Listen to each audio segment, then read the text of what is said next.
Our guest speaker this afternoon is Mary Morton Cowan. She's the author of a number of books on a number of different subjects. She brought one of them along this afternoon. If anyone would like to purchase a copy. But this afternoon, she is going to speak to us about Maine's logging heritage. Mary? Thank you.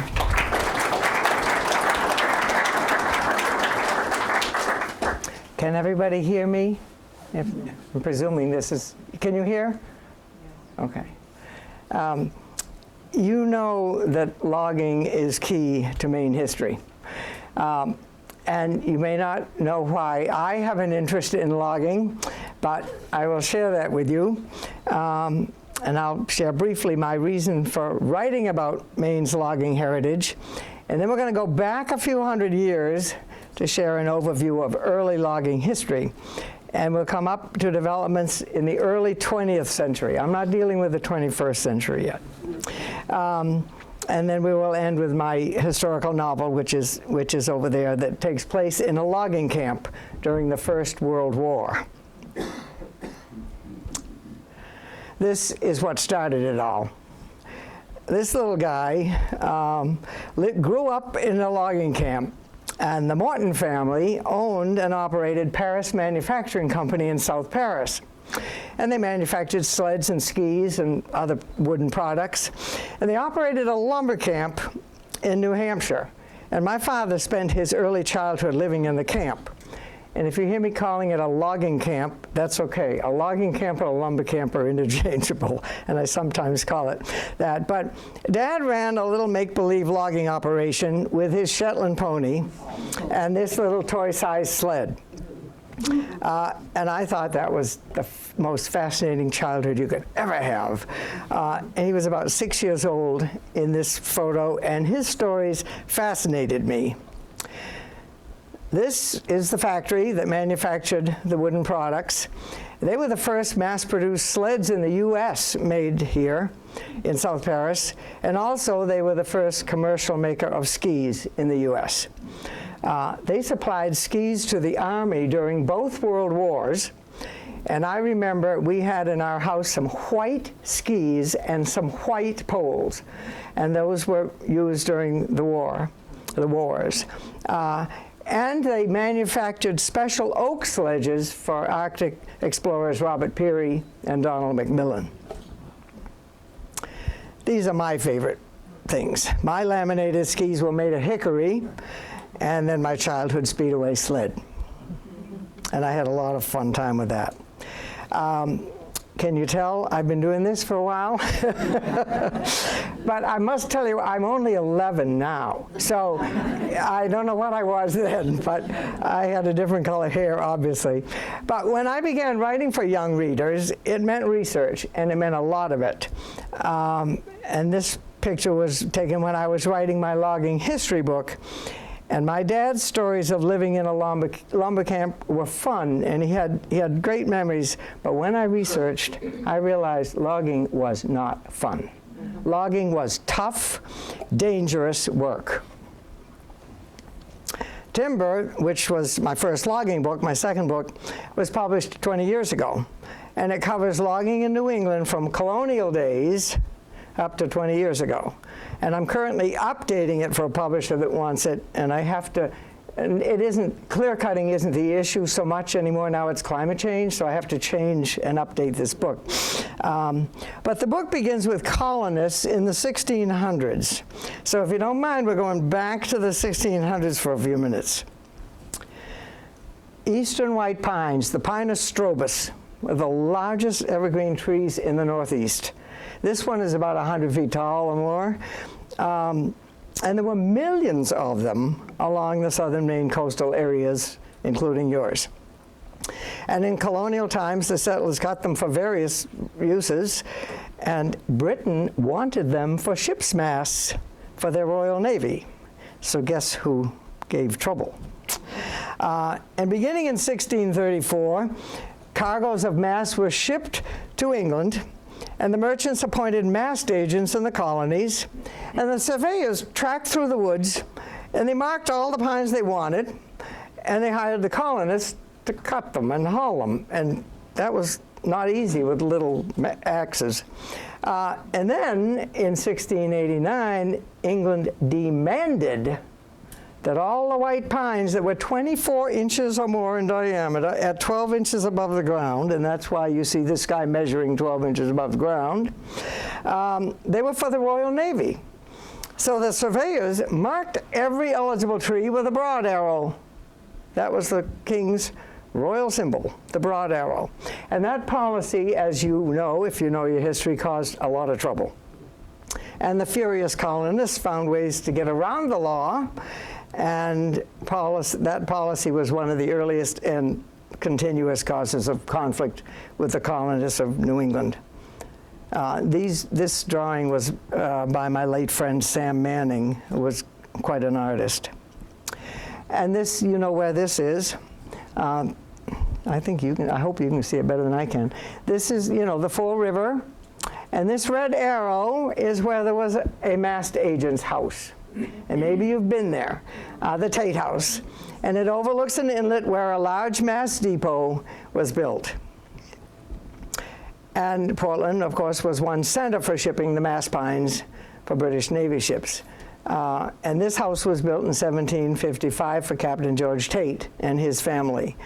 And he was the senior mast agent for the British Royal Navy, and he oversaw all the cutting and shipping of white pines from Maine to England. And now today it's a museum. Oh, maybe you can lower that. Oh, yes. That better? Oh, yes. Yay. Good, good, good. And you recognize this area. And the marsh, the Nonsuch River goes up and around the town, and the Dunstan River, and all these places. And of course, you have a lot of streets in this town, as we do in a lot of coastal towns. You have the Broad Turn Road, you have the Tall Pines Road, you have a Pine Point Road, a Beech Ridge Road. Trees were it in Maine. That's about all we had.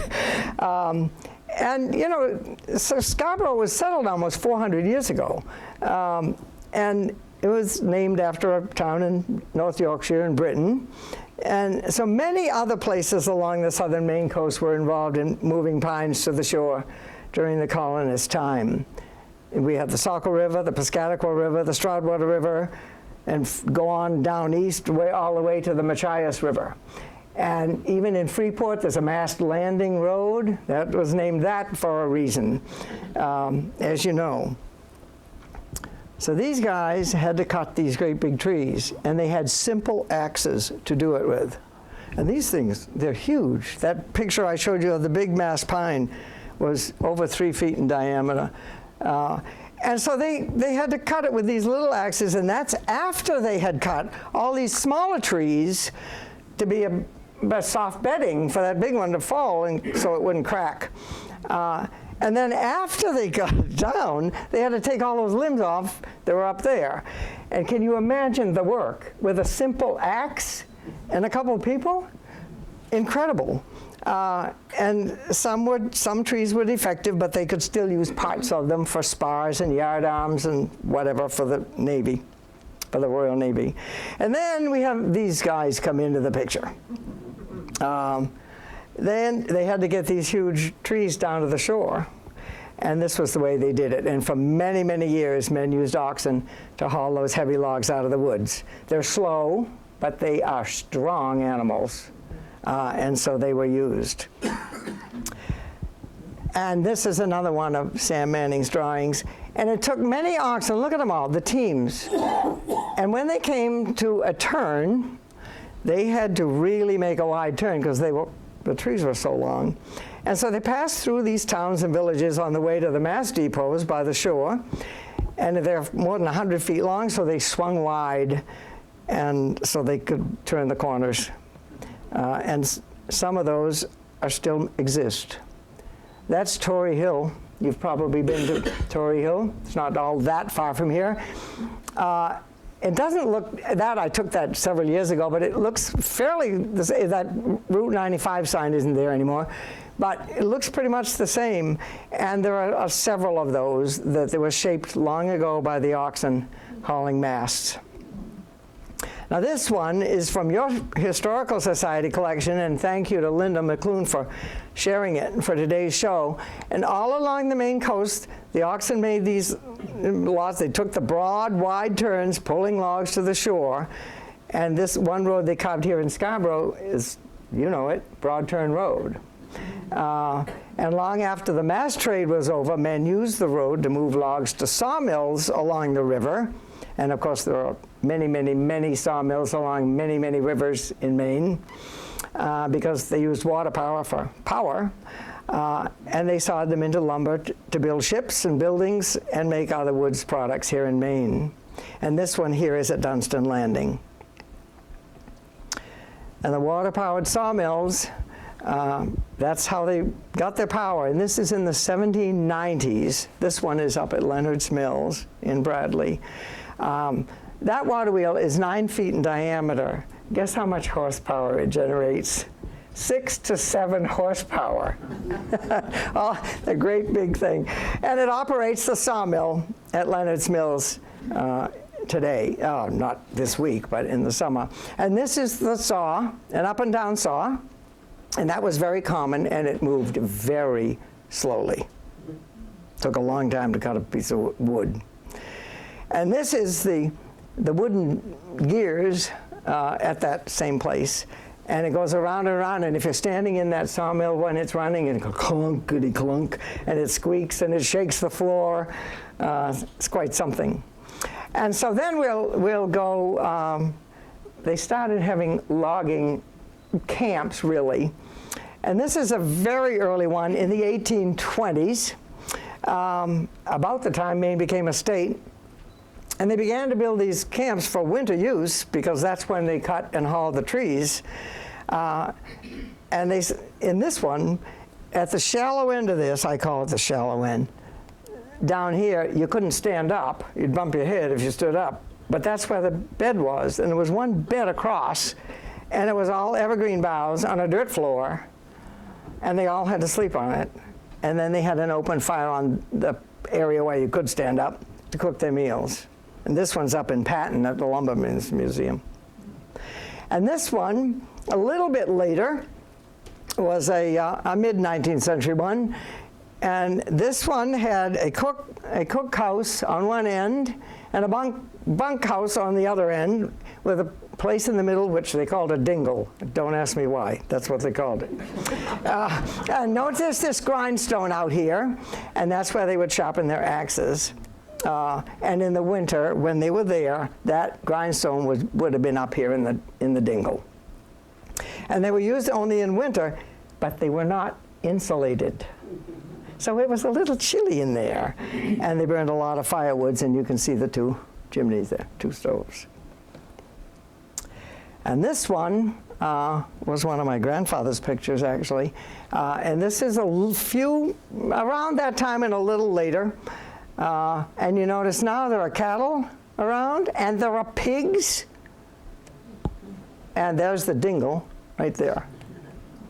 And there's a dray here that's just brought in some firewood because they needed a lot of it.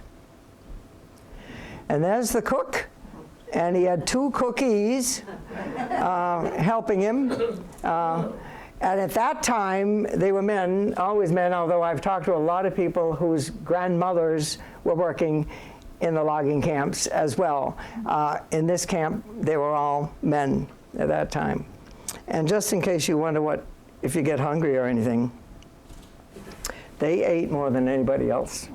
They ate tons and tons of food. Baked beans and brown bread were the standards, and a lot of potato and a lot of bread and donuts and pies. And I had one cousin who served in the logging camp my dad grew up in, and he went into lunch the first day that he worked there, and he saw somebody eat a whole pie at once. But these guys worked it off. They really did. But then these New Englanders, you know, they had to develop and make it a little bit better because those simple axes weren't good enough. So they curved the handles to make them smoother. They made broad ones so they could have a broad axe, and then they had the double axes. Whatever the chore was that they wanted to do, they developed the tools to do it. And this was And then this guy has an even broader broad axe, and he's hewing a beam. And that's a big beam. And I don't think I could even lift that broad axe, probably. It must be very, very heavy. But then they developed other tools also to measure the wood, because when they got the lumber out, they had to sell the lumber or anything. You had to know how much board footage you had. And so this funny looking guy right here has spokes every 6 inches. And so the scaler, and scaling was not measuring your weight or anything, it was measuring lengths and distances. It wasn't a scale like we think of. But he would go the length of the log and see how long the log was. And then this caliper would move and tell him what the width of the tree was, the log. So then down here he would take one of these rules, and there were several varieties. A 12-foot log, if it was so many inches, you could tell how many board feet it would have. And so that's how they did that. And they made all this work. And a couple of guys are learning how to fell a tree with a crosscut saw, and it was also called a two-man saw, but I think my favorite word for it is a misery whip, because the only time I ever tried to use one, it was misery. They're not, well, for a kid, they're not that easy to use. But they decided where they wanted the tree to cut, so they made an undercut there, and then it's going to fall towards you when they get it done. So that, and with one of these misery whips, never push the saw. That's the rule. You always pull. And so then when the guy on the other side pulls, you jerk forward, and it's quite a procedure, but you don't push, you always pull. That's why you need 2 men. Now these 2 guys are experts at it, and so they're doing it. And with a sharp one, and they had to sharpen them often, 2 men could fell a 20-inch diameter pine like this in about 2 minutes after they did the undercut. So they were really whizzing right along. And the crosscut saws appeared in the mid-1800s, but they didn't replace axes for quite a while. And then they were used until the chainsaw came in after World War II. But now, the tree is there lying in the woods. After it comes down, you have to get it out of the woods to the sawmill. That's another very tricky part. And I have this diagram, and it's over there on that wall. But these are little twitching trails. And you'd have a horse, after he was cut, a horse would twitch it down to a yard. And somebody there would unhook it, and then the horse would go back up and get more. And then a team of horses would come along and take more to a landing. And in the early days, it was always at a river or a stream. Now they take them to sawmills later on. But and then it was a hard work. But 1 horse at a time to get it out of the woods. This is the tree those students were cutting. And that horse was really working really hard. And that's a heavy, big ton of a Belgian. And they really worked hard to get it out of there. He was sweating when it was over. And this is how so he takes it down to a yard. Then 2 horses would take it from the yard to the landing. And they had this little sled bunk here, and they could carry them. They could take 2 at a time, or sometimes 3 or 4, but they could take more down to the landing. And you see this tool that these guys are using? I hope you can see past me. This tool right here, that's called a cant dog or a peavey, and that was another major logging development. And it was invented in 1858 by Joseph Peavey of Stillwater, Maine. And it was used in the yards of the woods, and it was used on river drives. And it's a long handle with a spike on the end and a hook that looks like a pair of tongs. And just in case you want to know, you want to see a kid-size one? I'll show it to you. Can you see it? Yeah. That is my father's toy. And believe it or not, the blacksmiths up at the logging camp made this for him when he was 6 years old. And if I took that into a school today to do a school visit, I would be arrested. It is not what toy you would give a 6-year-old. But that's what he had, and he had that little logging sled and a little pony. You wonder why I liked it? I mean, it was fun, you know. But that is a cant dog, and that one it's a miniature one, and that was made specially by the blacksmith for my dad. So were the hooks always like that? The hooks, before Joseph Peavy made it better, the hooks wobbled every which way. Now it can only go this way.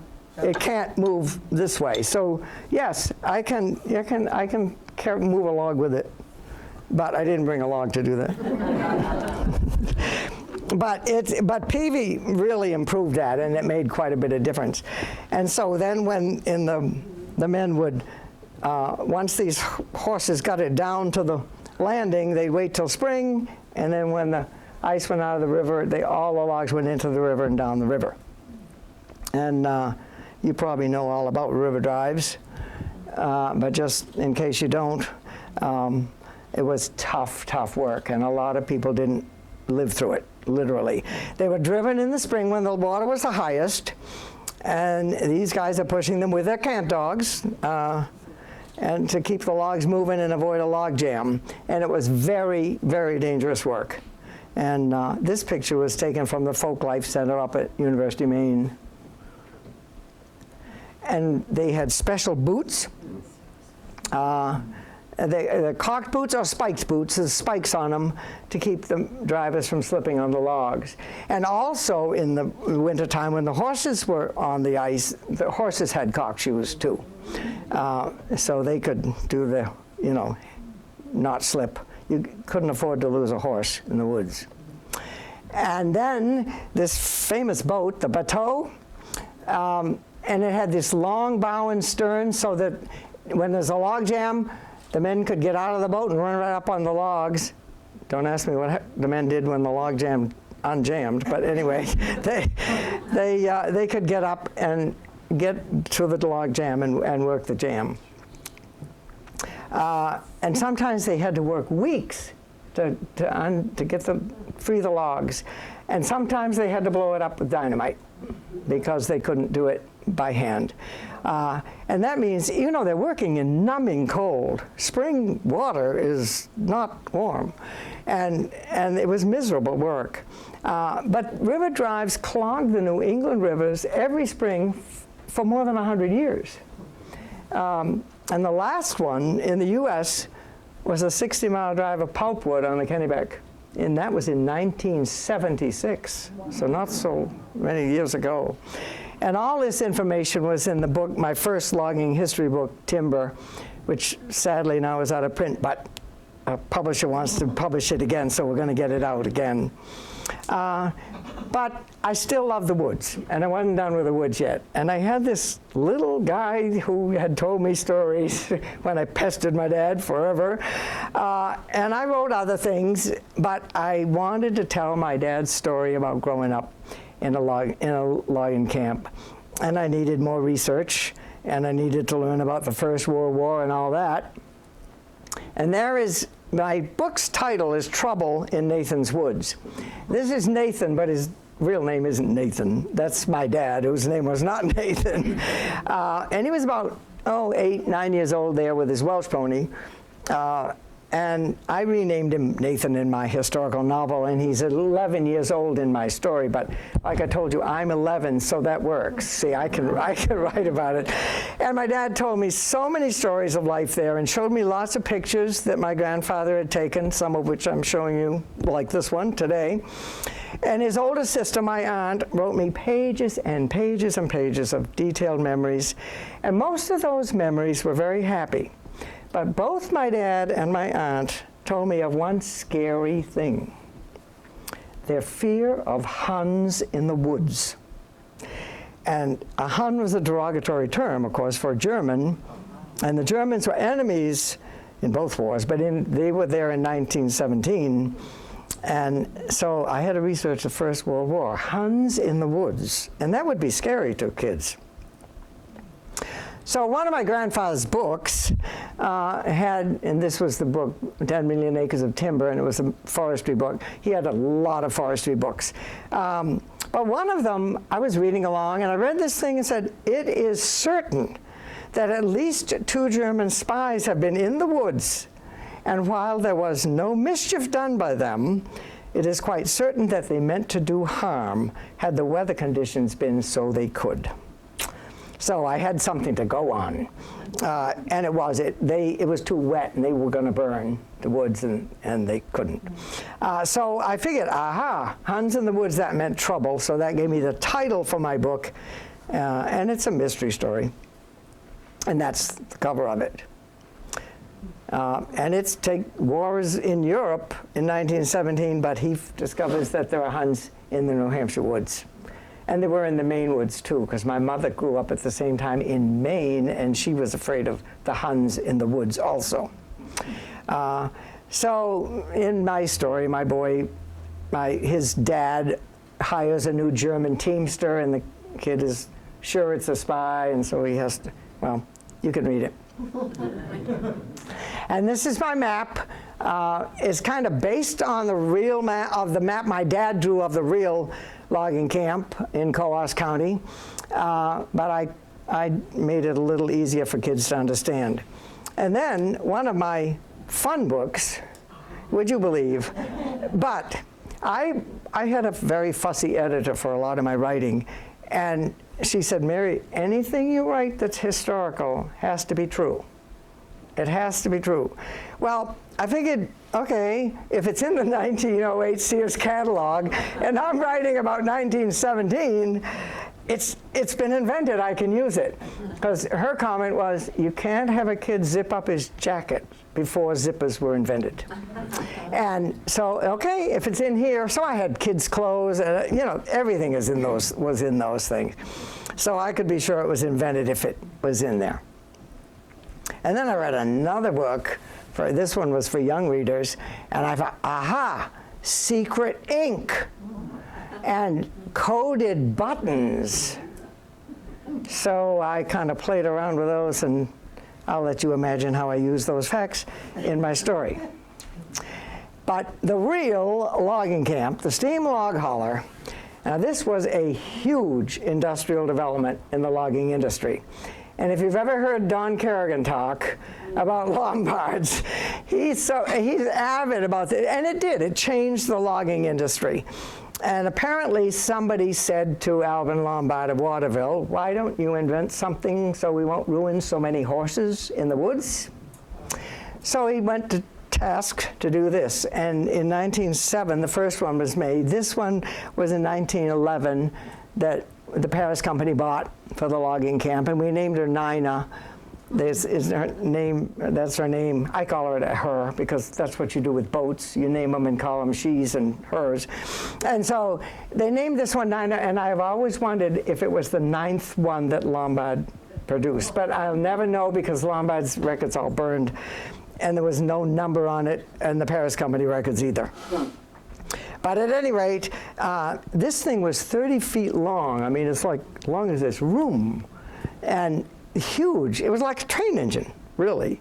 And it would hold a lot of water and then this is where they put the fuel, the slab wood from the sawmill. And, but they needed to have good logging roads. And the way you get good logging roads is you have a sprinkler sled that goes out. I don't know how my grandpa took this in the morning or in the daylight because they did this at night. But anyway, I never had a chance to ask him. But they had a team of 4 horses to carry a whole lot of water in there, and that's on a sled. And in the back of the sled, over each of the runners, were plugs. So where they wanted it to freeze, they'd unplug and let the water come out, and then the horses would move slowly. And on a hill where they did not want it to slip, they plugged the holes again so no water would come out. And they did that for all the logging roads, and it must have been quite a chore. Talk about being cold, because it was like 20, 30 below zero, in the middle of. But here's the steersman of Grandpa's log hauler, and he got a lot of soot and everything right in his face. But it took 4 crew members to run one of these things. And here's the steersman right here. And you see this guy looking out here. The engineer worked the throttle from inside that cab, but there were no brakes. So to slow down the train, he had to throw the engine into reverse. I can't imagine. I don't think that helped the engine any, but I never asked. I don't know. But anyway, and then the fireman was also in the cab, feeding the boiler with the scrap wood to keep the steam pressure up. And way in the back of the train was the conductor. And he was riding way, way back, and there was a cord that went the length of how many trains they had. And so if there was a problem or the conductor wanted something, he pulls this little cord and it rings in the cab and they stop the train. It was quite a procedure. And there's Nina going up the hill with some empty sleds. And they could go uphill. See, horses could not really haul wood uphill. It was too much for them to do. But these things could go up a reasonable grade. And this one's going uphill to go to a landing and get some logs. There's the landing. That's one of the landings at the Paris Company. There's a lot of logs there. Now this sled bunk that you see down in the bottom, that Nina will come around and pick up that sled bunk, and there are several behind that all along the trail, and they load those up, and she will take those back to the factory, to the sawmill. And these are the guys that'll do it. There they are with their cant dogs or their peavies, and they're going to load them all onto the sled bunks to go to the sawmill. So now they've loaded them up. Nina's going back to the sawmill, and she's dropped off this one so that they can keep putting more logs on more sleds. And there she is coming out. And it was really quite, that's a load of heavy. And this was all hardwood. This was not soft wood. This was hard wood. So it couldn't have gone down a river anyway. So let's hope she doesn't need any brakes, because she doesn't have them. And that's another one, hauling logs to the sawmill. And because I like to do research, I wanted to go where I could see one operating, and Nina was no longer operating. I mean, I've been to the logging camp, but they long since had not had the steam log hauler then. So one day I went down to Crooker's in Brunswick, and I could see that, and they actually let me drive it for a half a minute. And I thought, my goodness, this is not easy work. It's a huge, huge wheel, and it's flat, and you have to get your arms. It's really kind of crazy, but it was fun. So then all these logs that Nina was hauling are at the sawmill landing now. That's a winter's worth of work right there, because this is all slush and mud season. And so that is a winter's work. And then they will open up the sawmill when it gets spring, and there she is. And this is the sawmill that was there when my dad was a little boy. And so she's running full tilt now, you can tell. And the horses, see, these horses are right here, ready to take the lumber as it comes out. And they'll haul it a short distance away to the lumber yard. And then I'll tell you later what happens. And inside the sawmill, this was a very, very up-to-date or, state-of-the-art kind of sawmill at the time. It's a steam-powered sawmill. And the bandsaw, which was right here, going up and down there, ran around 2 big wheels. And one big wheel is up here. The other one is down in the basement. And it goes around and around and around. And it was a huge improvement over the up and down saw. They could cut larger logs, heavier logs, and they preferred it over the circular saw because it cut a narrower curve, and they lost less wood. Every little inch, helps. And besides that, bandsaws are fast, and they don't jam or heat up. But you do have to sharpen them. And they were expensive and noisy. And so the log carriage, which is right there, logs would come in from the outside and land right there. The log carriage picks it up, goes whizzing back here, gets cut by the saw, and goes back and forth all summer long. And this is not that mill, but I wanted you to be able to see a blade on the flywheel. And and there would be another one down in the basement. And they had to sharpen it twice a day or so. But now this picture, and I have a picture of that in my story. This is the bunkhouse in the logging camp. And you see all this lumber? And you saw the place where, when it came out of the sawmill, the men took it to a lumber yard. Well, now it's cured there. It's been over there over the winter. He is going to take it to the railroad station to be taken by train down to South Paris to the factory. And so that was on the Grand Trunk line. And so that's how they got it. And I just thought this guy must be having such fun up here. I made him a character in my story, and he befriended my Nathan. So this is what started the whole thing. I never would have been interested. Well, I might have been interested in the woods because we went camping and all that. But this is what started it. Now, doesn't he look like he's having fun? And there he is with his little sled and his first pony, his Shetland, and a little sled. And I thought, and he was up there in the White Mountains. Oh, it just seemed like the perfect thing.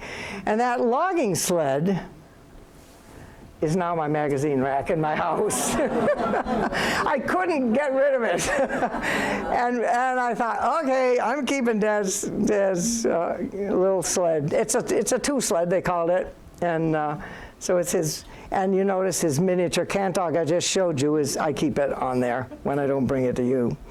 And so this is the book. And I thank you for letting me share this story. And there are copies for sale if you'd like some, or if you know an 11-year-old or somebody who pretends she's 11. I'd be happy to autograph a copy for you. And thanks to these people for supplying the photos. And if you have any questions, I'm happy to try to answer them. I don't know everything there is to know.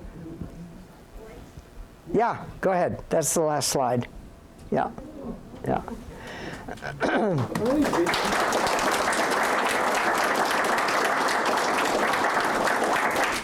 And if you're wondering why my family's logs did not go down the river, but they went on the train, it's because they were hardwood. And they didn't like to drive hardwood on the rivers because they don't float as easily. Yeah, yeah. And I can move this to the next dead slide. But anybody, yeah? How or when did it transition from ox pulling the logs out to the horses? What was happening? There was in the early to mid 1800s, when they went into the woods for the winter to live there, they usually tried to use horses. Oxen were hard to do, but some people were still using them. I mean, if you had to haul logs and that was the animal you had, you used it. But it was basically 1820s, 30s, in that period. Anybody else? Yeah. You talked about losing horses. It was bad to lose horses. Is that just because they were injured or they? They were both injured and they just didn't live long. They could not survive it. It was that horse that I saw, the Belgian, I showed you the picture. That horse, I thought, you know, one log, that's all, and they had cut that log, one log. Those are heavy, and it takes a lot of energy, and so they couldn't work for many years. Yeah, yeah. Did they ever replant the trees that they cut down? I don't know. My grandfather did. He was told by his older brothers who were running the company. He was I call him the runt of the litter. He was the youngest of the Morton brothers.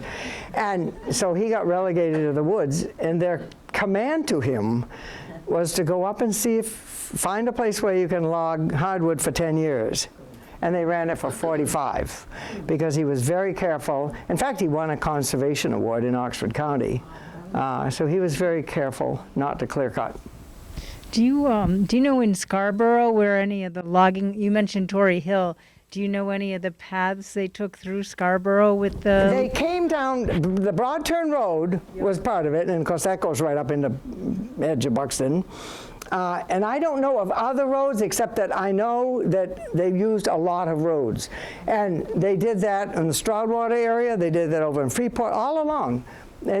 Because the pines were all along the coast. They like sandy soil, and the glaciers had left a lot of sandy soil.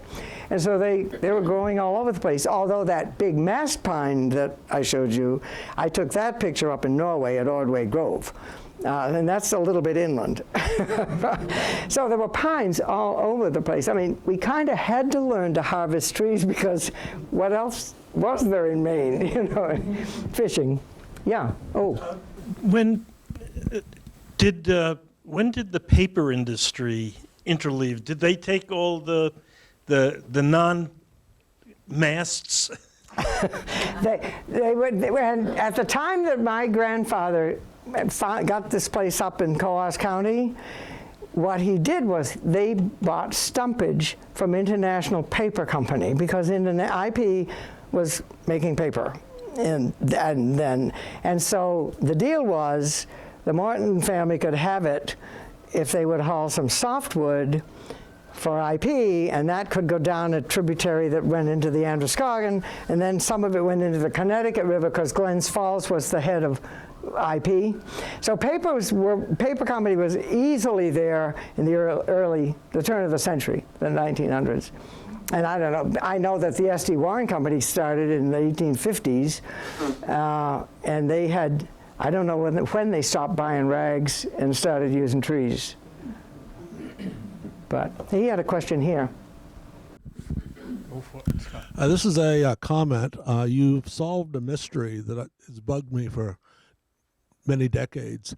At Sugarloaf Ski Mountain, nearly all of the trails are named for logging terms, and there's one really miserable trail that is called Misery Whip, and I never could figure out, and I asked some people, what is the significance of Misery Whip and how does it relate to the logging industry, and you solved it today. That's true, yeah.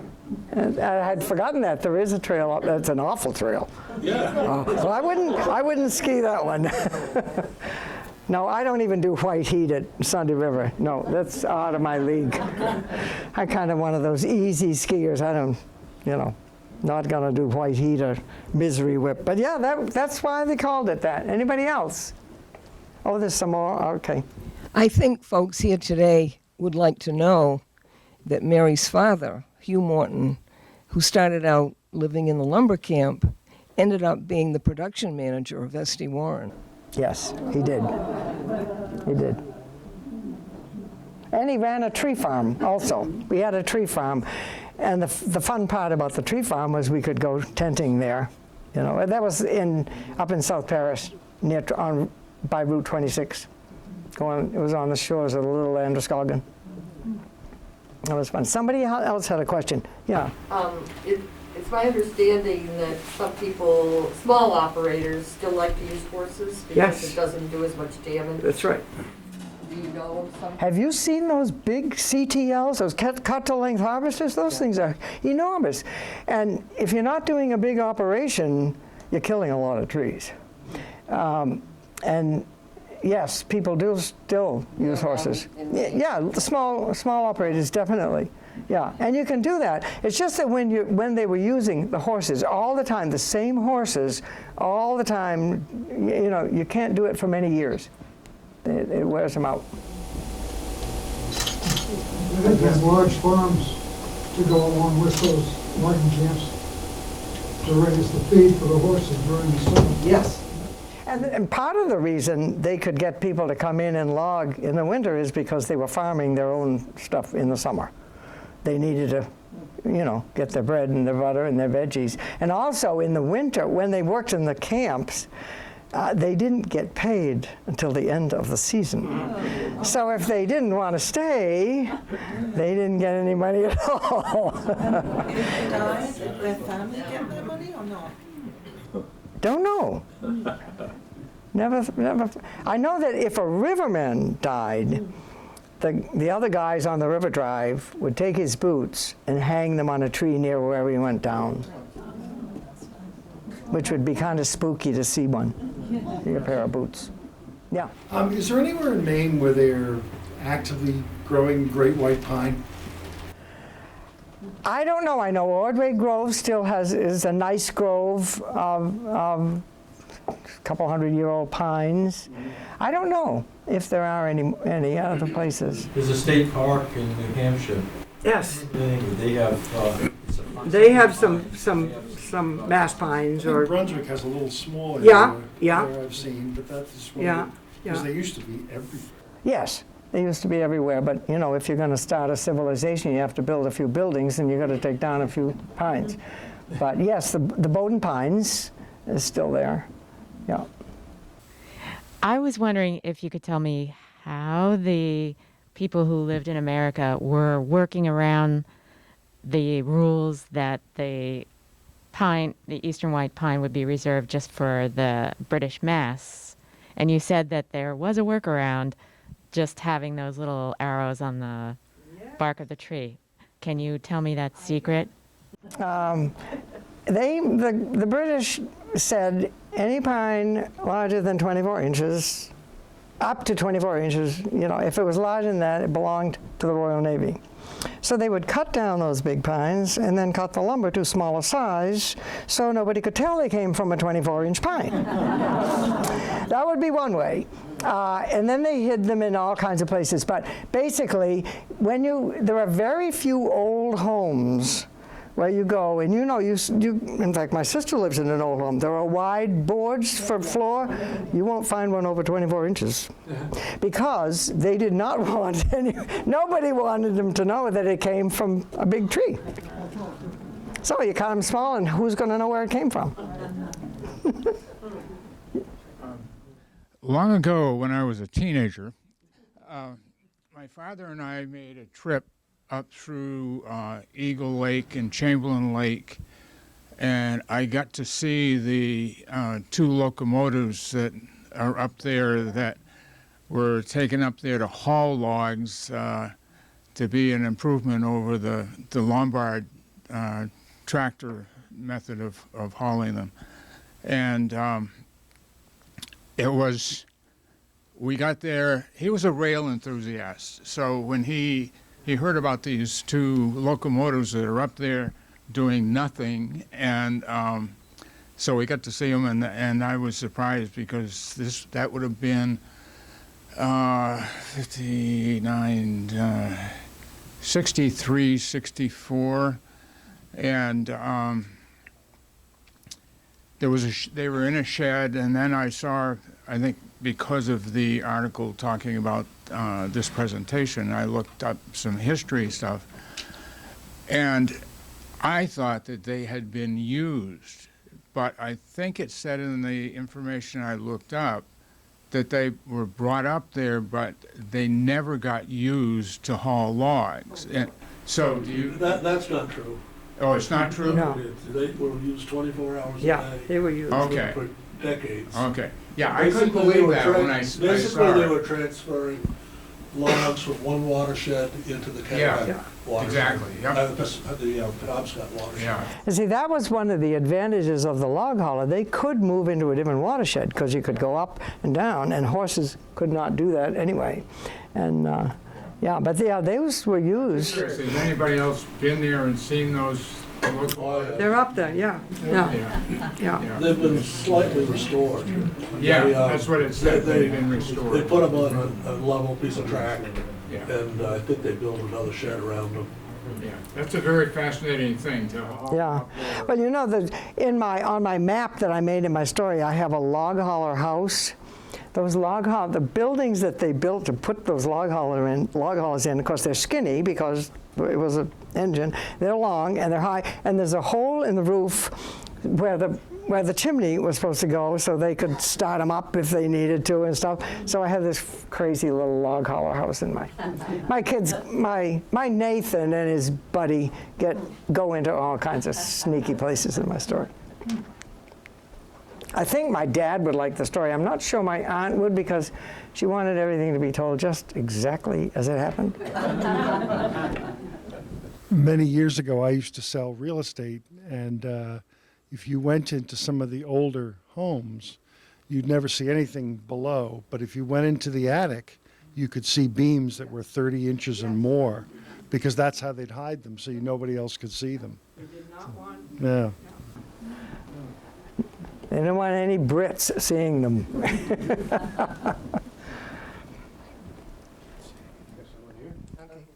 Just to tie this in a little bit more to Scarborough history, just before the Revolutionary War, Richard King lived in the area of Dunstan Landing. And not only did he have a store, but he had a sawmill. And of course, Dunstan Landing is very close to the Broad Turn Road. So obviously they were bringing the trees down. And Richard King got into a little trouble, though, because from his sawmill, he was selling lumber that went to Boston to build barracks for the British soldiers. And so a militia came and had it out with him. But he ended up being the father of our first governor of Maine, William King, and also Rufus King, who was a member of the Constitutional Convention.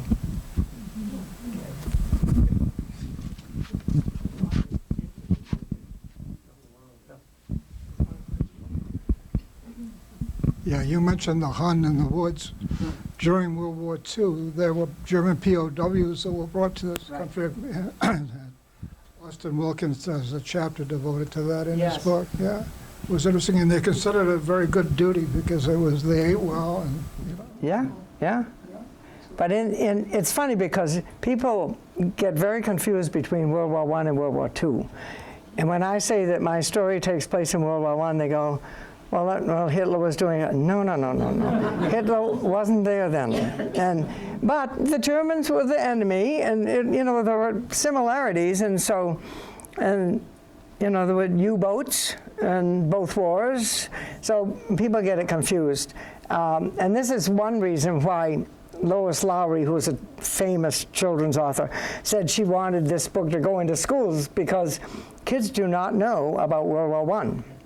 There's all kinds of things learned about World War II, but not World War I. And this brings in the Spanish influenza and all that kind of stuff too in 1918. So it's fun. Yeah. Talking about horses reminded me of when I was, I think, probably a freshman in high school. I have 9 brothers and sisters, and I'm number 3. And my father would pile us all up into a Suburban that he had and go for a Sunday ride. And one Sunday he took us up to the Dobie Flowage, Millinocket area, and started driving in the woods. We also had my grandmother with us. And we must have driven in the woods for half, 3/4 of an hour, and my grandmother was freaking out. Where are we going? Where are we going? Well, my father wouldn't say. But we went up, and we actually got off the road to a twitch trail, drove on this old tote road, twitch trail. It wasn't old, it was in use. And he takes us to a place that gets us all in the car, and we go and we look, and there's a big, huge dead horse laying there from lumber. And that just reminded me, so the horses died up in the woods, but that was in, I want to say 61. So they were still using horses then. Yeah, but you have to be careful with them because it takes a strain on them. Yeah. I'm just curious, you talked about the British coming and marking the trees. Did they not live here? Did they just... No, it's okay. It's on? Okay. You have to speak up. So I'm curious about the British marking the trees. Did they just come like once a year? Did they come and leave? Did they have somebody that actually lived in the area all the time? And people had to be really secretive, or do you have any background on that? They came for several years to do it, but they just wanted every single tree. See, England had really kind of run out of its trees. And so they needed trees, and then they got over here and thought, oh my goodness, look up there and see these trees. So they kept coming. And then when they demanded, that's when they came and hit that broad arrow on everything that worked. Yeah. In regard to that, it's been 10 years now, but at one time my husband was a docent at Tate House, and they had very interesting history about it. In fact, they probably still have a log there. with the They broad probably, ash they, on I it. think they still Yeah, do. I haven't been there in a couple of years, It but was very interesting background. And people who owned estates and all had no choice. that's absolutely. King came through and King's people made a mark. Yeah. That was the end of it. But the one advantage that the colonists had was that these guys couldn't be everywhere at once. And we had a lot of trees. So we could go somewhere else and cut the trees where they weren't. And then when they'd show up, then we just, okay, cut it smaller than it needs to be. And getting back to the Scarborough story and the Revolutionary War, at one point coming up to the war, when the Broad Arrow agent came, the residents drove them out. Yeah. Yeah. It was a real, well, it was part of, for New England, northern New Englanders, it was a large cause of the Revolutionary War, frankly. It was not just a Boston Tea Party. It was trees.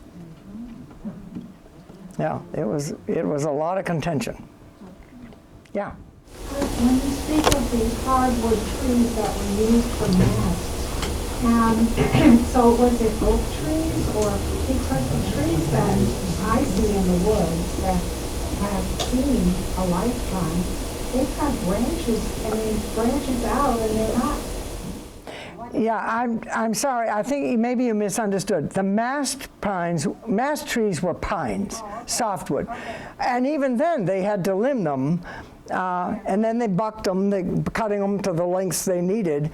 But the hardwoods, the oak, the hickory, the ash, the birch, the harder woods, the deciduous trees basically, were made into furniture, and that's what my family was doing. Okay, thank you. Yeah. Anybody else? Well, thank you. This is cool.